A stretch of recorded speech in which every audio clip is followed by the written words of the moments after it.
Vous êtes à la tête de cet État depuis 27 ans.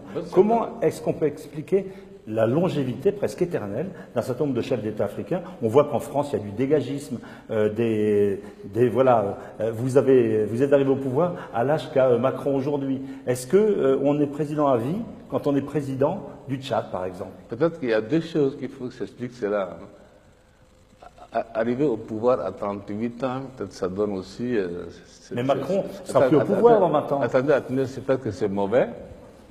Peut-être que c'est mauvais. Cette longévité explique par cela.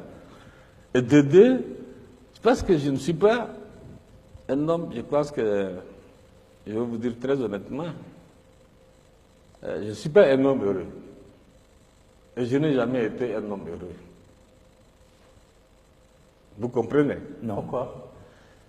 Je ne suis pas un homme heureux, je n'ai jamais été un homme heureux parce que je n'ai pas eu une jeunesse comme tout le monde a eu sa jeunesse. Je n'ai pas eu, j'ai eu ma jeunesse dans la guerre, qui est passée dans une guerre. Et au sortir de la guerre, j'ai eu cette responsabilité. J'aurais souhaité moi-même, en 2002, m'arrêter, comme j'avais promis en son temps, au second mandat. Oui. C'est-à-dire, en 2006, je devrais céder, en fait, disons. Il y a 10 ans. Au suivant. La guerre a éclaté. Le mercenaire avait attaqué, il mène à ici la ville. Le pays était en guerre. Vous comprenez? Mais en 2016, il... Attendez, s'il vous plaît.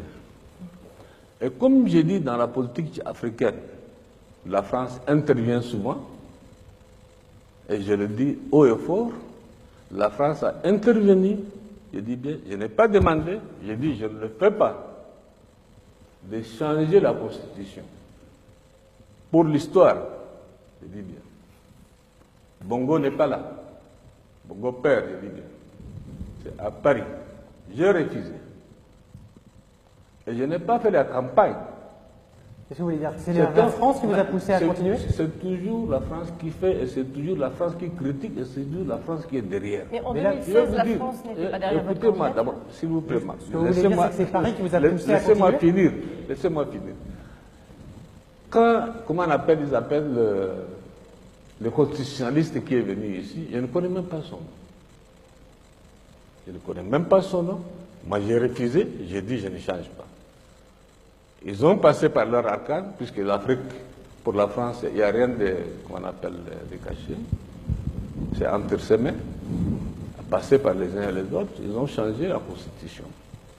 Ce n'est pas Déby qui a changé la Constitution. Ce que vous dites clairement, c'est que c'est Paris qui vous a forcé la main pour rester au pouvoir. J'ai dit que en tant que soldat, j'ai donné ma parole d'honneur en son temps de quitter le pouvoir en 2006. Il y a deux choses qui sont intervenues.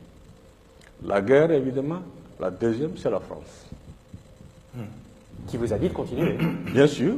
Et maintenant, aujourd'hui, ce sont ceux-là même qui ont changé la Constitution qui me critiquent. Et aujourd'hui, aujourd'hui, combien de temps encore? Pour autant, je pense que